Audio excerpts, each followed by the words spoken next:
जी, आज हाज़िर हूँ आपके साथ 5418 या 1413 की फाइनेंशियल अकाउंटिंग की असाइनमेंट के साथ। देखें जी, ये फर्स्ट क्वेश्चन है, उसमें उसने हमें कहा है कि लायबिलिटीज़ फाइंड करें, ये हुई हुई हैं।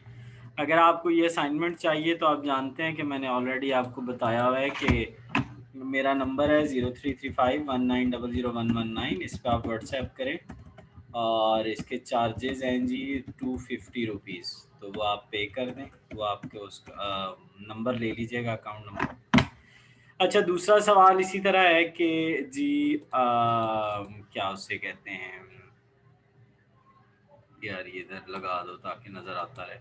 अच्छा, ये दूसरे सवाल में वो हमसे मांग रहा है कि एसेट्स निकालें, तो यार ये लाइबिलिटीज़ और उनको ऐड किया है। तीसरे में इसी तरह किया है और चौथे में इसी तरह बिगनिंग हमें दिया गया है और हमने क्या निकालना है, नेक्स्ट एंडिंग वगैरह निकालनी है। तो अगर आपको चाहिए तो ज़रूर रब्ता कर लें, आपको इंशाल्लाह मिल जाएगी। इसके अलावा जो है ना, 444 की असाइनमेंट्स भी मौजूद हैं।